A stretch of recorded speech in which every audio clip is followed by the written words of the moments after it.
লোকে তো তোর বাবাকেও বলবে, কার ঘরে জন্ম নিল এত বড় অসভ্য, এত বড় চরিত্রহীন। তুমি তো তোমার বাবাকেও শেষ করে দিলা। আমি একটু আগে বলে আসছি, কোন পাপীকে মানুষ আর মানুষ নামে ডাকে না, ওই পাপের নামে ডাকে। কোন পাপীকে মানুষ আর মানুষ নামে আর কোনোদিন ডাকে না বাপ, পাপের নামে ডাকে। যে সুদখোর হিসাবে একবার চিহ্নিত হয়, সামনে হোক আর পিছনে হোক, মানুষ তাকে সুদখোর হিসাবেই ডাকে, হারামখোর হিসাবেই ডাকে, ঘুষখোরেই বলে, তাকে কিস্তি করেই বলে।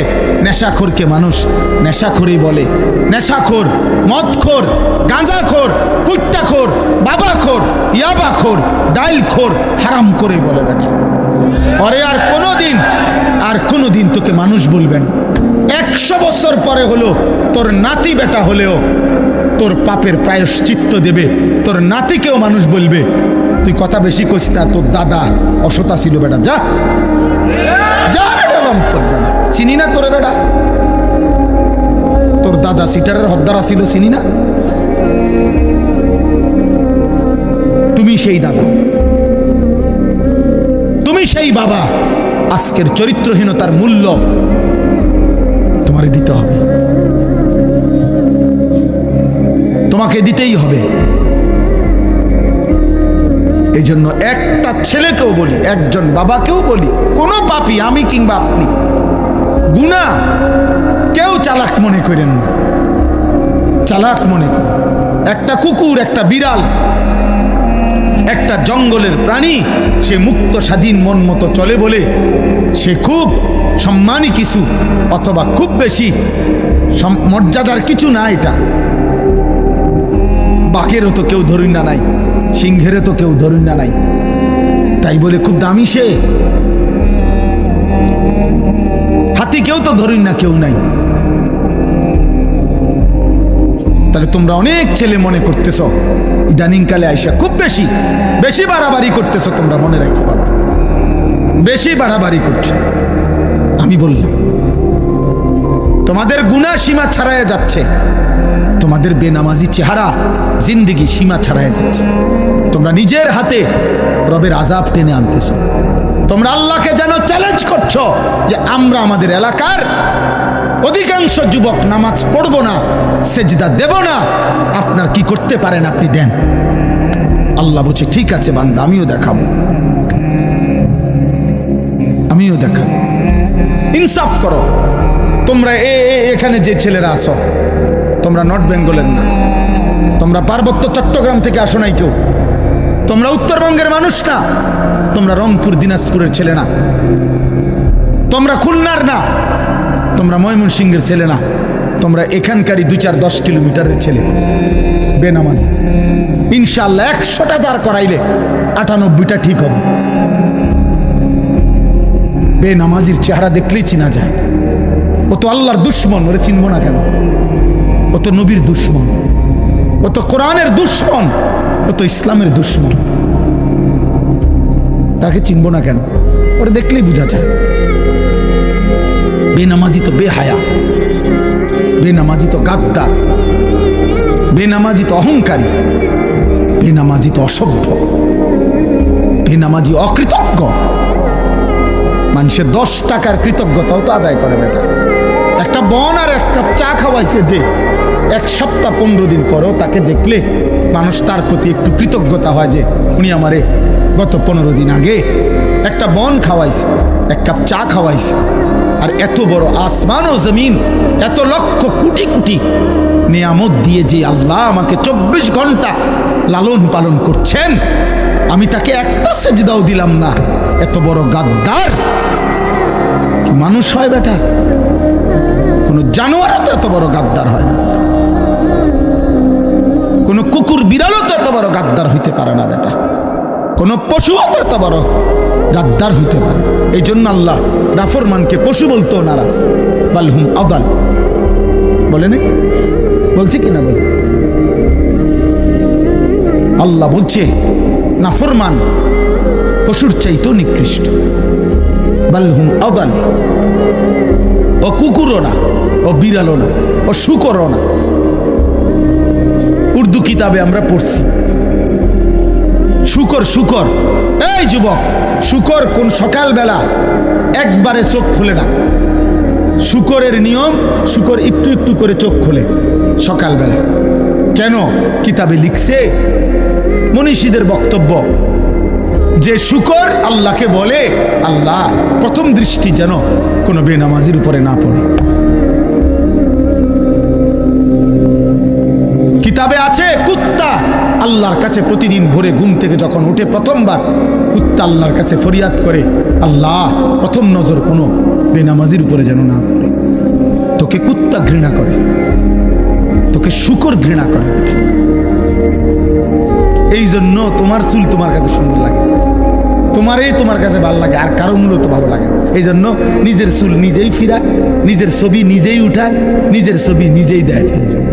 কারণ কোনো ছাগলও তো এর দিকে চায় না, অনবেটা কি কোনো পাগলও তো তার দিকে আর দেখে না। এই জন্য নিজেই নিজের সেলফি তোলে, নিজের ছবি নিজেই দেয়। হ্যাঁ হ্যাঁ, আল্লাহ আমাদেরকে হেফাজত করেন, আল্লাহ আমাদেরকে বুঝ দান করেন। আমি শক্ত করে বললাম, ভাই তোমার উপরে তুমি রহম করো, নিজেকে মানুষ বানাও ভাইয়া, ইনসান বানাও, ইনসান বানাও। বুঝতে চেষ্টা করো, এমন সুন্দর জীবন নষ্ট করে দিচ্ছ কেন? এমন হায়াত নষ্ট করে দিচ্ছ কেন? এই পর্যন্ত যে যতগুলো নারী দেখছো সবগুলো দিলে তুমি সামলাইতে পারবা? সারাদিনে যে যত নারী দেখছো সবগুলো দিলে সামলাইতে পারবা? তাহলে এত নারী দিয়ে করবা কি? এত নারী দিয়ে করবা কি বাপ? এত নর্তকী দিয়ে তুমি করবা কি? নর্তকীর কাছে তো কিছু নাই বাবা। মোবাইলেই যে নারী তার ছবি দিয়ে লাইছে, নাটকেই যে নারী তার ছবি দিয়ে ফেলছে, এই বাপ তার কাছে তো আর কিছু নাই। যা ছিল সে তো পয়সার মূল্যে বিক্রি করে দিছে, ওর কাছে তো কিছু নাই। ওর হাসি তো ধোকা, ওর দেহ তো ধোকা, ওর রূপ যৌবন তো ধোকা। বেহায়া নারী, বেপর্দা নারী, সে তো নিজের রূপ আর যৌবন ফেরি করে দিছে। সে তো খোলা মাঠে ছেড়ে দিছে যে বুড়া জোয়ান, আতুর, লুলা, পঙ্গু, প্যারালাইজড, অসল, যায় পারো আমারে দেখো, তুমি দেখলেই আমার পয়সা আইয়ে। তাহলে সে তো পয়সার জন্য নিজের শরীর প্রদর্শন করছে, তোমার জন্য না। তোমার জন্য হলেও তো একা তোমারে দেখাইতো, আর একা তো দেখায় এই জন্য স্ত্রী, হালাল এবং পবিত্র স্ত্রী, সে শুধু তার স্বামীর জন্যই সাজে, সে শুধু তার স্বামীর জন্যই সাজে।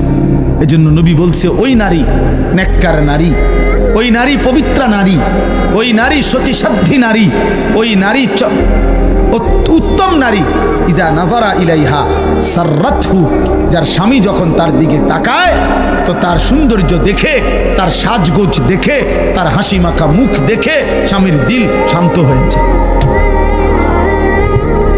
নারী বলে তাকে নেককার না।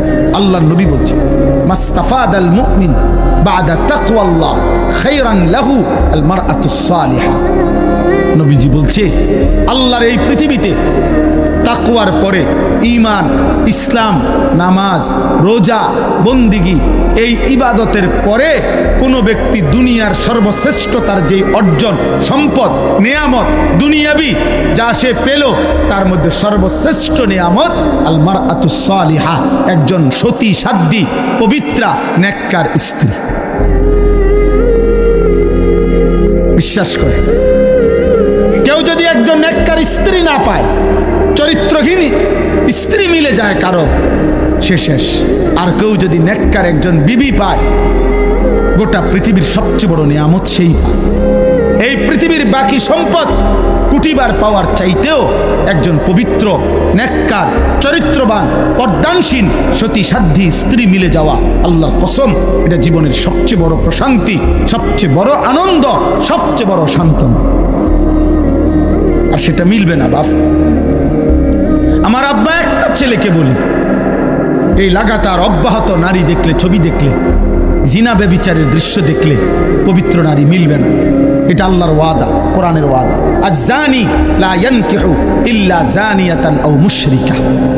আল্লাহ কোরআনে বলছে ব্যভিচারী পুরুষ তার কপালে বিবাহিত, সে যাকে করবে সেটা দুইটা হবে। আল্লাহ পাক বলছে হয় জানিয়া আরেকটা ব্যভিচারিণী নারী, আও মুশরিকা অথবা কোনো মুশরিক নারী। কসম খোদার, কোরআন শরীফের আয়াত। ওয়াজ-জানিয়াতু লা ইয়ানকিহুহা ইল্লা জানিন আও মুশরিকুন। আল্লাহ বলছে এবং কোন নারী যদি ব্যভিচারী হয়, নারী যদি চরিত্রহীন হয়, আল্লাহ ওয়াদা দিছে ওর কপালে স্বামী জুটবে যেটা, এটার পরিচয় হবে দুইটা, হয় সে ব্যভিচারী পুরুষ আর নয়তো মুশরিক।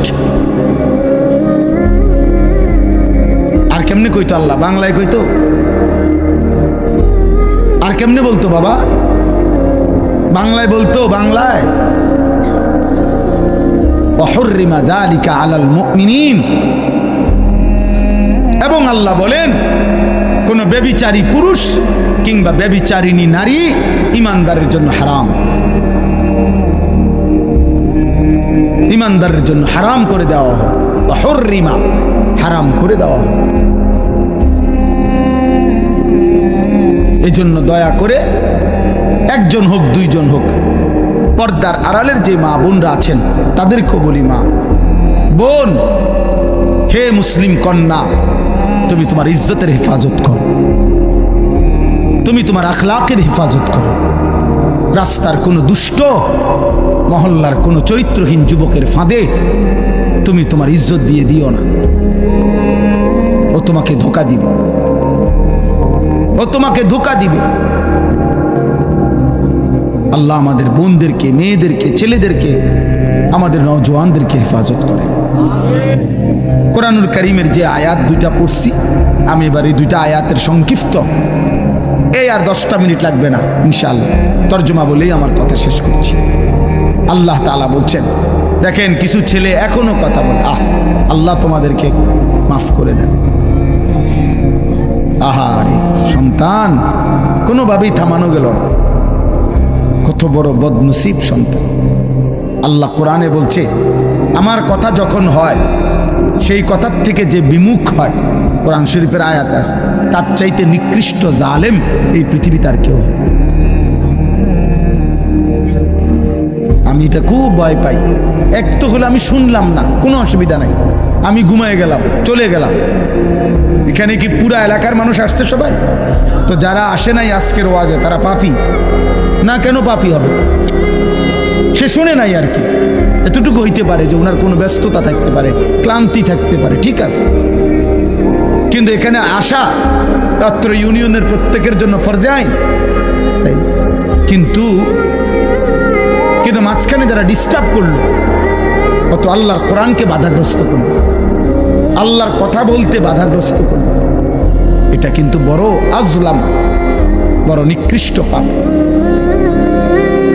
বড় পাপ। আল্লাহ হেফাজত করো। তোমরা যদি কোনো বিবেকবান যুবক থাকো, তাহলে তোমরা গিয়ে কমপক্ষে করে বলো যে ভাই, তোর আল্লাহর ওয়াস্তে, আমি দেখছি এখানে একজন চাচা একটা সুন্দর কাজ করছে, ইচ্ছা করে আমি বললাম না, কিন্তু আমি খেয়াল করছি, একটা ছেলে মোবাইল উঠাইছে, ওই চাচা ওনার টর্চ লাইট দিয়া তার টর্চ লাইট মাইরে বুঝাইছে যে তুই বেজাল করিস না, অন্তমকটা হল।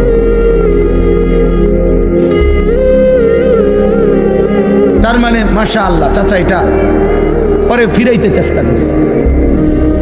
আল্লাহ দুইজনকে কবুল করেন, চাচারও আল্লাহ মাফ করে দেন, ভাতিজারও আল্লাহ মাফ করে দেন। তাইলে চলেন, বলতেছিলাম অমিনান নাসি মান ইয়াশতারি লাহওয়াল হাদিস। এখানে একটা ছোট্ট ঘটনা হলো, মক্কার কুরাইশরা দিবানিশি আমাদের নবী সাল্লাল্লাহু আলাইহি সাল্লামের বিরোধিতা করতেন ইসলামের দাওয়াতে, কিন্তু তারা প্রত্যেকবারে একত্র হইয়া বসে বলতো, যত বিরোধিতাই করি, মুহাম্মদ যখন কোরআন পড়ে তখন তার বিপরীতে কিছু বলার মতো, এর বিপরীত আমাদের কাছে ক্ষমতা নাই। আমাদের সব কথা, আর মুহাম্মদ যখন কোরআন পড়ে ওই মানুষটার কলিজাটা নরম হয়ে যায়, দিলটা নরম হয়ে যায়, ওই আস্তে মুহাম্মদের দলভুক্ত হয়ে যায়। কয় এইটার লগে কুলাইতে পারলাম না। যত জুলুমে করলাম, অত্যাচার করলাম, বিরোধিতা করলাম, যাই করলাম, কিন্তু ওর কোরআনের আওয়াজটাকে তো থামাইতারি না। এই সুর তো সাংঘাতিক, এই তেলাওয়াত তো সাংঘাতিক। এটা পড়লেই ব্যক্তির কলিজা ছুঁয়ে যায়, দিল নরম হয়ে যায়। এটার আমরা কি? তখন মক্কার একজন কুরাইশ সর্দার নজর ইবনে হারেস, সে গেছিল ইরান দেশে ব্যবসার জন্য। তো সেখানে সে মাসখানিক ছিল। তো ব্যবসা করে অবস্থায় সে ওইখানে একটা জিনিস দেখছে। সে দেখছে ওইখানে জায়গায় জায়গায় বিকালবেলা, সন্ধ্যাবেলায় গানের আসর, বাদ্যের আসর বসে। কিছু মানুষ জড়ো হইয়া গোল হইয়া বসে। একজন গায়িকা, দাসী, কৃতদাসী, সে গায়িকা বাদ্যের তালে তালে সে পুরান আমলের কিচ্ছা কাহিনী, গল্প সুর দিয়া দিয়া টাইনা টাইনা গায় এবং নাচে, বাদ্যের তালে তালে বলে। তো ও এটার খেয়াল করছে ওইখানে এই কাফের সর্দার মক্কার নজর ইবনে হারেস, যে এরা এটা খুব মনোযোগ দিয়া শোনে। এই পাবলিকটি একদম মনোযোগ দিয়া তাকাইয়া ওই নর্তকীর গায়িকার গান শুনে, বাদ্যের তালে তালে সুরে সুরে ওই পিছন দিনের গল্প, এগুলা কাহিনীগুলা শুনে। তো সে চিন্তা করছে এইটা একটা বিকল্প হইতে পারে মুহাম্মদের কোরআনের, নাউজুবিল্লাহ, একটা ব্যতিক্রম হইতে পারে কিছু। তখন সে অনেক চড়া মূল্যে, বেশি দাম দিয়া এই ইরান থেকে একজন কৃতদাসী কিনে আনছে মক্কায়। ওই এরকম নারী, মহিলা কৃতদাসী, দাসীটা যে গাইতে পারে, নাচতে পারে, বাদ্যের তালে তালে ওই ঘটনায় কয় সুর দিয়া দিয়ে আর কি। আইনা সে এবার মক্কায় কুরাইশ সর্দার এবং কিছু বখাটে দুশ্চরিত্র, দুষ্ট প্রকৃতির যুবকদেরকে একসাথ করে বলছে, তোমরা মুহাম্মদের কোরআন না শুনে এটা শোনো, এই গান শোনো। এই নর্তকীর নাচের সাথে সাথে দেখো কি সুন্দর সুন্দর কিচ্ছা কয়, ঘটনা কয়, নাউজুবিল্লাহ। ফলে মোটামুটি কিছু দুষ্ট ছেলে ফেলে, অসৎ চরিত্রের মানুষ এই গান বাদ্যের আসরে, ওই নর্তকীর নাচের আসরে বসা শুরু করছে। আর তখন এই নজর ইবনে হারেস এই কোরআন নিয়ে বিদ্রুপ করতো। হ্যাঁ মুহাম্মদ, এবার দেখমু চাই তোমার কোরআন দিয়ে তুমি কদ্দুর কি করো। আমিও বিকল্প লোক আনছি, দাসী আনছি, আমিও গানের আয়োজন করছি। এই জন্য সে প্রতিদিন তখন গানের আয়োজন করত, বাদ্যের, আল্লাহ নবীর কোরআনের বিরুদ্ধে, আর কোরআনকে উপহাস করত, ঠাট্টা করত। এই পাপী লোকটার এই গান বাদ্যের এই মন্দ আচরণের জবাবে আল্লাহ তাআলা এই আয়াত নাজিল করছে। সূরা লোকমান 21 নম্বর পারা, 31 নম্বর সূরা। এই সূরার মধ্যে আল্লাহ তাআলা বলেন, আমিনান নাসি মান ইয়াশতারি লাহওয়াল হাদিস লিয়ুদিল্লা আন সাবিলিল্লাহি বিগাইরি ইলমিন।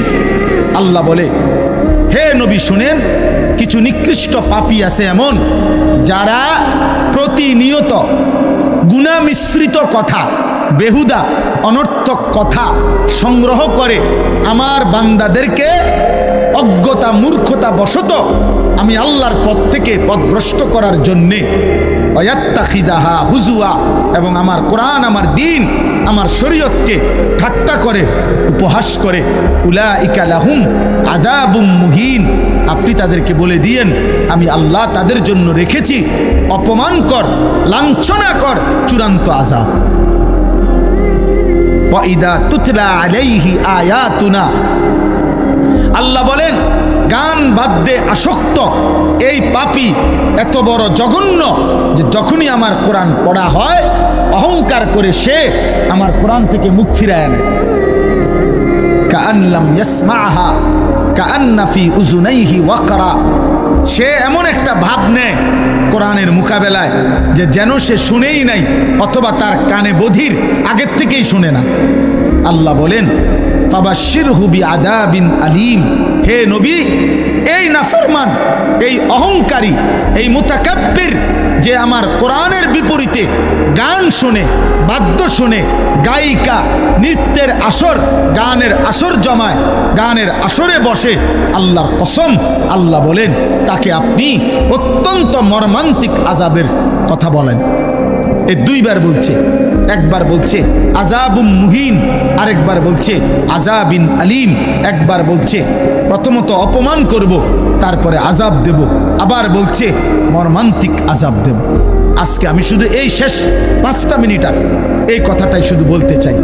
প্রিয় নওজোয়ান ভাই, কোনো এক ভাই যদি তুমি শুনে থাকো, বাবা তোমারই আমি বললাম, যাও, তোমার জন্যই আমি ভাবলাম।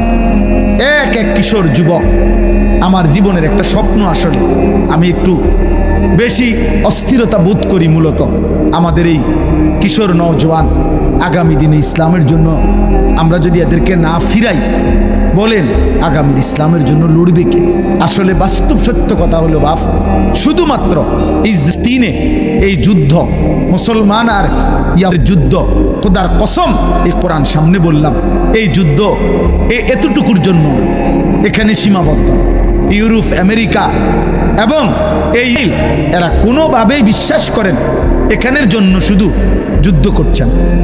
ওদের টার্গেট সারা পৃথিবীময় মুসলমানের শেষ ব্যক্তিটাকেও নিশ্চিহ্ন করে। ইসরায়েলের মোট জনগোষ্ঠী 1 কোটি না, 1 কোটি নয়, 92 থেকে 97 লাখ মোট জনগণ পুরা দেশের। তাহলে যে দেশের জনগণ 1 কোটি নয়, অথচ গোটা পৃথিবীর সবচেয়ে বড় বেশি অস্ত্র আমদানিকারক দেশ হলো ইসরায়েল। তাহলে 1 কোটি মানুষের নিরাপত্তার জন্য পারমাণবিক বোমা লাগে না। 1 কোটি মানুষের নিরাপত্তার জন্য এত মারণাস্ত্র, এত অত্যাধুনিক, এত কোটি কোটি, হাজার হাজার, বিলিয়ন বিলিয়ন, ট্রিলিয়ন ডলারের অস্ত্র লাগে না বাপ।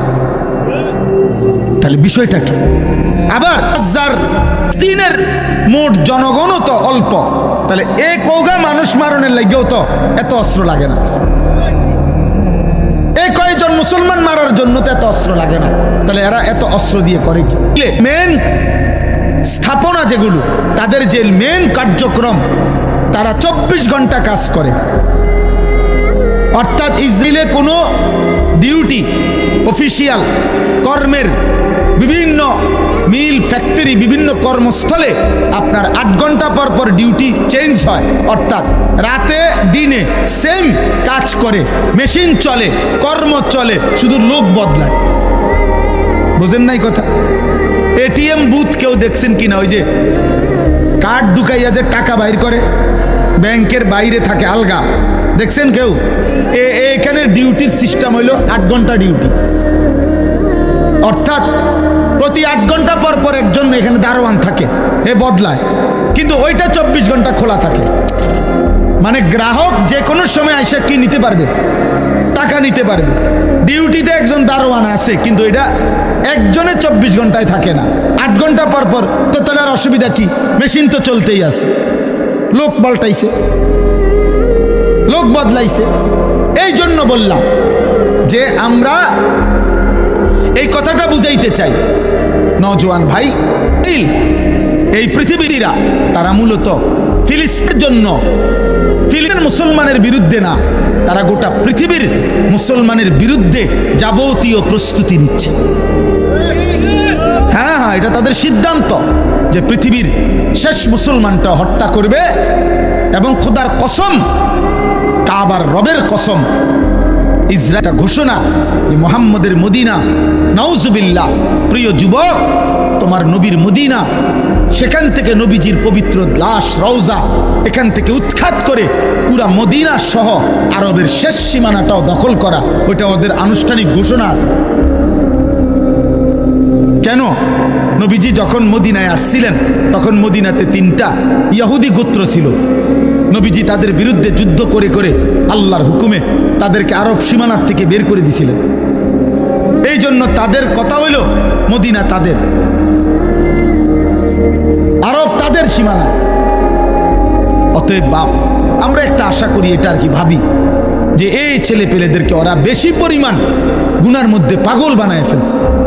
ওদের চুল, চেহারা, লেবাস, পোশাক, আখলাক, মোবাইল, নারী, অসভ্যতা, অস্থিরতা, সবার সামনে। আপনি এটা বিবেক দিয়া ভাববেন। কিরে বাবা আছে, দাদা আছে, এলাকার মানুষ আছে, চারিদিকে মসজিদ, যেই গল্লি দিয়েই সে হাঁটুক ওই গল্লি দিয়েই একটা একটা মসজিদ আছে, কিন্তু কোনো কিছু তার একটু লজ্জাবোধও করে না।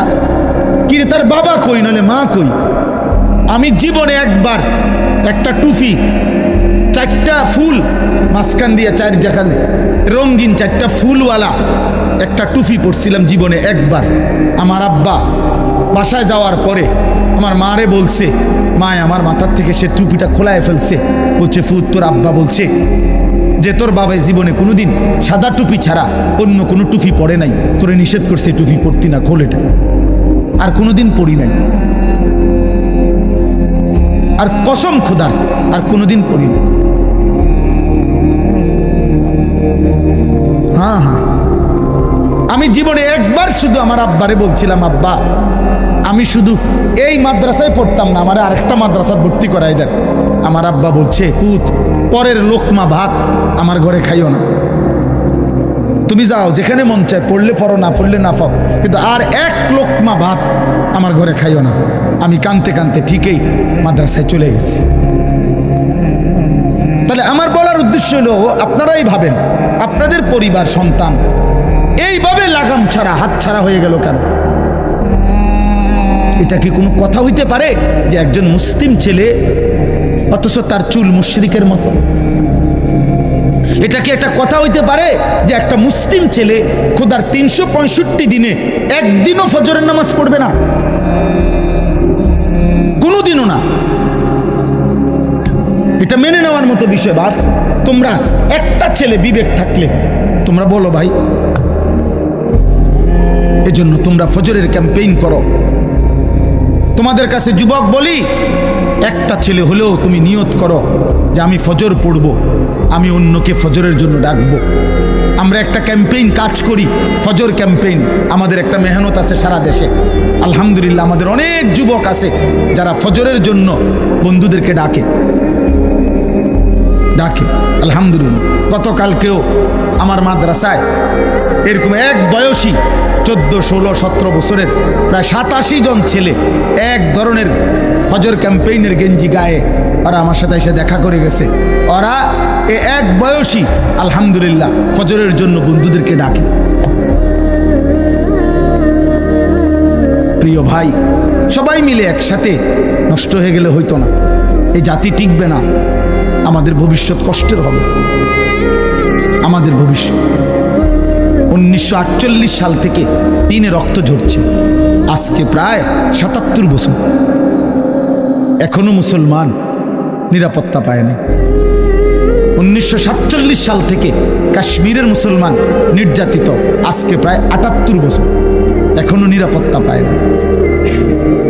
1964 সাল থেকে রোহিঙ্গা মুসলমান নির্যাতিত, আজকে প্রায় 61 বছর, এখনো নিরাপত্তা পায় না।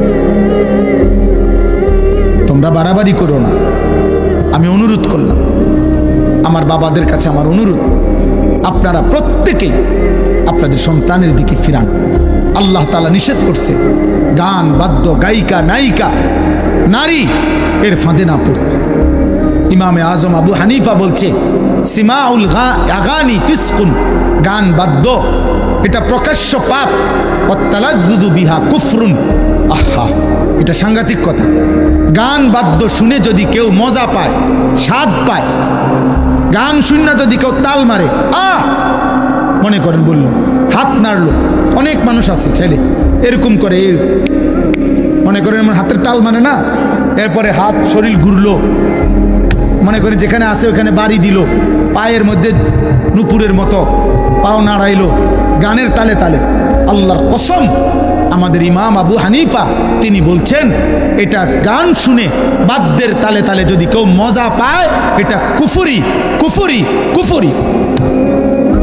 আহা, যদি ঈমান হারা হয়ে কবরে যায়, চিরস্থায়ী জাহান্নাম, চিরস্থায়ী জাহান্নাম। এই জন্য ভাই সবাই মিলে নিয়ত করেন, নিয়ত করেন। আমার জীবনের একটা স্বপ্ন, আমি আপনাদের কাছে এই শেষ কথাটা বললাম। আমার একটা আশা, আমি বড় আশা নিয়ে আমার যেই মাদ্রাসা কুমিল্লা ক্যান্টনমেন্ট ময়নামতি সাহেবের বাজার 2016 সালে মাদ্রাসা শুরু করছিলাম। আলহামদুলিল্লাহ 500-র মতো ছাত্র আছে মাদ্রাসায়, 34 জন শিক্ষক কর্মচারী আছে। কিন্তু এই মধ্যে আইসা আজকে 1-1.5 বছর আমার স্বপ্ন যে আমি একটা নতুন মাদ্রাসা আরেকটা করতে চাই, যেখানের উদ্দেশ্য সারা বাংলাদেশের যত স্কুল কলেজ বিশ্ববিদ্যালয়ের ছেলে, জেনারেল ছেলে পড়ুক বা না পড়ুক, মাদ্রাসায় পড়ার হয়তো সুযোগ পায় নাই, হয়তো কোনো না কোনো কারণে মাদ্রাসার থেকে ছুটে গেছে বা পড়ে নাই, তো ওরা যেন সর্বস্তরে সারা বাংলাদেশ থেকে যে যখন আসে যেটুকু সময় নিয়ে ওই যেন দিন শিখতে পারে, ওযু নামাজ আখিরাত আল্লাহ খুদা রসুল সুন্নাত রুকু সেজদা যেন কিছুটা হলো শিখতে পারে। এই জন্য আমি একটা নতুন ভিন্ন মাদ্রাসা করতে চাই, যেখানে 24 ঘন্টা শিক্ষক থাকবে। আমার একটা স্লোগান, যে আসবে যখন দিন শিখবে তখন, যার সময় যতক্ষণ দিন শিখবে ততক্ষণ। যেটুক 3 ঘন্টাই কিছু শেখো, শুক্রবার ছুটি, শুক্রবারে একটু শেখো। আমি আলাদা ওস্তাদ রাখতে চাই। আলহামদুলিল্লাহ আমার মাদ্রাসায় এই বছর 25 সাল আমরা প্রতি 3 মাস পর পর এই কোর্স চালু করছি, অর্থাৎ কিশোর যুবক ছেলেদের জন্য 3 দিনের ওযু নামাজ সূরা কেরাত দোয়া কালাম। এই গতকাল শনিবার একটা কোর্স শেষ হয়েছে, প্রায় 150 ছাত্র, আলহামদুলিল্লাহ সব কলেজের স্কুলের ছেলে। ওরা 3 দিন লাগাতার আমার 32 জন শিক্ষক এবং বড় ছাত্র মিলে ওদেরকে একটা একটা করে সূরা কেরাত দোয়া কালাম রুকু সেজদা শিখাইছে আলহামদুলিল্লাহ। এবং স্কুলের ছেলে সুন্নাত মোতাবেক রুকু দিতে পারছে, সেজদা দিতে পারছে। প্রয়োজন পরিমাণ 5টা 4টা সূরা শুদ্ধ করে গেছে। টার্গেট ছিল 11টা, সবাই 11টা সূরা পারে নাই, যে দূর পারছে 3 দিনে। এই জন্য আমি আপনাদের কাছে আশা করি, একটা ছোট্ট আবেদন হইল আমি এই আমার ধারাবাহিক স্বপ্নটা বাস্তবায়নের জন্য আমি একটা বড় জায়গা কিনছি আমার মাদ্রাসার ওইখানে, 118 শতক জায়গা একসাথে। আল্লাহ যদি কবুল করে, বড় স্বপ্ন আমার, 2.5 কোটি টাকার উপরে জায়গার দাম, শুধু মাটির দাম, ক্ষেতের দাম। এরপরে মাটি ভরাট, মসজিদ, মাদ্রাসা, ভিন্ন ভিন্ন ছেলেদের বাচ্চাদের মাদ্রাসা, নওজোয়ানদের মাদ্রাসা, আলাদা বালিকা শাখা, আলাদা মসজিদ, বড় সড়ো। আমার একটা আশা যেন যুবক নিয়ে এতেকাফ করতে পারি, ভবিষ্যতে মসজিদে যেন বড় সড়ো একটা মসজিদ হয়। এই সব স্বপ্ন নিয়ে তা আপনাদের কাছে আমি একটা ছোট্ট আবেদন, দেবিদ্বারের অনেক মানুষ আপনাদের সাথে আমাদের সম্পৃক্ততা আছে। আমাদের এই বড় জায়গাটার মধ্যে আপনার এক মুসল্লা পরিমাণ, নামাজের জায় নামাজ পরিমাণ মাটির দাম, জমির দাম 4200 টাকা। আমরা একটা কাগজ দিমু আপনাদের কাছে, আমার এই কাগজটা আপনারা নিয়েন। এই কাগজটার মধ্যে এই আবেদনটা আছে, এই হ্যান্ডবিলটা, এইটা মধ্যে বিকাশ নাম্বার, অ্যাকাউন্ট নাম্বার আছে। যদি কারো ভালো লাগে আমাদের মাদ্রাসার এই বড় স্বপ্নের এই মাদ্রাসায় আপনারা যদি পারেন, কেউ 4200 টাকা দিলে এক মুসল্লা পরিমাণ টাকা, তাইলে আজীবন উন্নয়ন সদস্য হিসাবে আপনার নাম আমরা উঠায় রাখব। এবং আপনিও প্রতিটা দোয়ায় সদকায়ে জারিয়া হিসাবে আপনিও দোয়ায় শামিল থাকবেন, সওয়াব পাইতে থাকবেন। আর শেষ কথা হলো, এই মাদ্রাসা আলহামদুলিল্লাহ আমি এইমাত্র দেখলাম আইসাও যে 4জন মেয়ের জন্য যারা হাফেজ হয়েছে না, হাফেজা হয়েছে আলহামদুলিল্লাহ। আপনি শুনবেন হাসরের ময়দানে, দেখবেন এই হাফেজার ইজ্জত কাকে বলে। তো এই মাদ্রাসাটার জন্য আপনারা পাশে থাকবেন। আলহামদুলিল্লাহ, যে যা দিছেন আপনাদের কাছে অনুরোধ, মাদ্রাসাকে ভালোবাসবেন। আমার শায়েখ বলে, আল্লামা মুফতি মুশতাকুন নবী কাসিমি হুজুর সব সময় বলে, একটা মাদ্রাসার প্রতি একজন মুসলমানের 3টা হক: 1 মাদ্রাসার জন্য দোয়া করা, 2 মাদ্রাসায় সন্তান পড়তে দেওয়া, 3 প্রয়োজন পরিমাণ, সাধ্য পরিমাণ মাদ্রাসায় কিছু দান সদকা করা। হুজুর সব সময় বলে, কেউ যদি কোনো মাদ্রাসায় বাচ্চা দেয়, দোয়া করে, কোনো মাদ্রাসায় দান সদকা করে, ইনশাআল্লাহ কিয়ামতের দিন ওই মাদ্রাসার আলেম তালেব ইলমদের সাথেই আশা করা যায় ওই লোক দাঁড়াবে ইনশাআল্লাহ। এই জন্য আমি অনুরোধ করছি আপনারা প্রত্যেকেই, সর্বশেষ কথা হইল যুবক ভাই তোমাদের কাছে শেষ অনুরোধ, তোমরা সবাই সৌন্দর্যকে পছন্দ করো, সুন্দর থাকতে চাও, চুল আশ্রাও যেন তোমারে সুন্দর দেখায়, জামা কাপড় ফিটফাট কইরা পরো যেন তোমাকে স্মার্ট দেখায়। আমি তোমাদের কাছে অনুরোধ করি, এই পৃথিবীর সবচেয়ে সৌন্দর্য, সবচেয়ে স্মার্টনেস তিনি হলেন মুহাম্মদুর রাসূলুল্লাহ সাল্লাল্লাহু আলাইহি সাল্লাম। অতএব নবীজির একটা একটা সুন্নত, নবীর চুল, চেহারা, নবীজির লেবাস, পোশাক, আচরণ, উচ্চারণ, এটাই হচ্ছে সুন্দর। সুন্নাতেই সুন্দর, সুন্নাতেই জীবন। এজন্য আমরা প্রতিদিন আমাদের ওই সাদা গাড়িতে একটা কিতাব বিক্রি করি, প্রত্যেক দিন নবীজির সুন্নাতের কিতাব। এই কিতাবটা 600 পৃষ্ঠা ব্যাপী কিতাব, বাংলা ভাষায় আমাদের নবীজির সুন্নাতের উপরে, নবীজির জীবনের সমস্ত সুন্নত, ছোট বড় সব সুন্নত এই কিতাবের মধ্যে দলিল সহ আছে। ঢাকা গাজীপুরের বাংলাদেশের একজন প্রখ্যাত বুজুর্গ এই কিতাবটা লিখছেন। যে জোয়ান বুড়া বয়স্ক বাবা নারী পুরুষ প্রত্যেকে ঘরে রাখলে এটা পড়তে পারবেন। 400 টাকা মূল্যে আমরা এই বড় বইটা সুন্নাতের বিক্রি করি, ওখান থেকে আমি আনাইছি। যাদের সুযোগ হয় যাওয়ার সময় আমাদের সাদা গাড়ি থেকে এই কিতাব কিনবেন। ইতিপূর্বে যারা মাদ্রাসায় দান করেছেন, আমার ছোট ভাই শুনছি আমি আয়শা, আপনারা দিছেন, আল্লাহ তাআলা আপনাদের প্রত্যেকের দানে সাদাকায় বরকত দান করেন। মাদ্রাসার সব আয়োজনে আল্লাহ তাআলা উত্তম বিনিময় দান করেন, আল্লাহ কবুল করেন। আলহামদুলিল্লাহি রাব্বিল আলামিন। আল্লাহুম্মা আনতাস সালাম ওয়া মিনকাস সালাম, তাবারাকতা ইয়া যাল জালালি ওয়াল ইকরাম। মৌলাই করিম আপনি মাফ করে দেন, রব্বে করিম আপনি মাফ করে দেন, মেহেরবান মৌলা আপনি মাফ করে দেন। আয় আল্লাহ আপনি মাফ করে দেন, আয় আল্লাহ আপনি মাফ করে দেন, আয় আল্লাহ আপনি মাফ করে দেন, আয় আল্লাহ আপনি মাফ করে দেন, আয় আল্লাহ আপনি মাফ করে দেন। রাত গভীরে মাওলা মাফ করে দেন, রাত গভীরে মাওলা মাফ করে দেন। আল্লাহ চোখ বন্ধ করলে পিছনে গুনাই বেশি, গুনাই বেশি মাওলা, জীবনটা নাফরমানি বেশি মাওলা, আপনি মাফ করে দেন। আগামী জীবন সুন্দর করে দেন, ঈমান আমল দান করেন, ইজ্জত আফিয়ত দান করেন, তাকওয়া তহারত দান করেন, হিম্মত ইস্তেকামত দান করেন, ইখলাস দান করেন, সেজদাওয়ালা কপাল বানিয়ে দেন, কাঁদনেওয়ালা চোখ বানিয়ে দেন, জিকিরওয়ালা জবান বানিয়ে দেন, মোহাব্বতওয়ালা দিল বানিয়ে দেন, সুন্নতওয়ালা জীবন বানিয়ে দেন। আল্লাহ এই কিশোর যুবক ছেলেগুলোকে বদলে দেন মাওলা, বদলে দেন মাওলা, নামাজি বানিয়ে দেন, আগামীর ইসলামের জন্য কবুল করে নেন, মাহাদির সৈনিক হিসাবে কবুল করে নেন, কালেমার পতাকা উড়াতে আল্লাহ আপনি কবুল করে নেন। আল্লাহ সমস্ত কবরবাসীদেরকে মাফ করে দেন, কিয়ামত পর্যন্ত কবরের আযাব মাফ করে দেন, অসুস্থ বিমারি যারা শিফা করে দেন, প্রত্যেকের কামাই রুজিতে হালাল বরকত দান করেন, প্রবাসে বিদেশের জমিনে যারা সহি সালামতে নিরাপদে রাখেন মাওলা। আল্লাহ আয়েশা সিদ্দিকা রাদিয়াল্লাহু তাআলা আনহা বালিকা মাদ্রাসা আপনি কবুল করে নেন, আপনি কবুল করে নেন, আপনি কবুল করে নেন। আল্লাহ মুসলমানের কন্যারা বোনেরা এই মাদ্রাসায় পড়ছে, আল্লাহ প্রত্যেকটা মেয়েকে আবেদা সালেহা শাকিরা আরিফা জাকিরা আলেমা বানিয়ে দেন, হাফেজা বানিয়ে দেন। আল্লাহ আপনি কবুল করেন, মাদ্রাসার জরুরত আপনি পূরণ করে দেন, মাদ্রাসার জরুরত আপনি পূরণ করে দেন। যার সহযোগিতায়, যাদের ভালোবাসায় এই মাদ্রাসাটা প্রতিষ্ঠিত হয়েছে, আল্লাহ প্রত্যেককে উত্তম বিনিময় দান করেন। একটা টাকার সহযোগিতা, এক বিন্দু ভালোবাসা, পরামর্শ, বুদ্ধি, যে যখন যা দিয়েছে আল্লাহ সবাইকে কবুল করেন। মাদ্রাসার মুহতামিম, শিক্ষক শিক্ষিকা, ছাত্রী সকলকে কবুল আর মনসুর করে নেন। আল্লাহ আমাদের নেক মাকসাদ আপনি পূরণ করে দেন, আমাদের সকলকে ঈমান আমলের জীবন দান করেন। আল্লাহ আমাদের সকলের নেক মাকসাদ পূরণ করে দেন।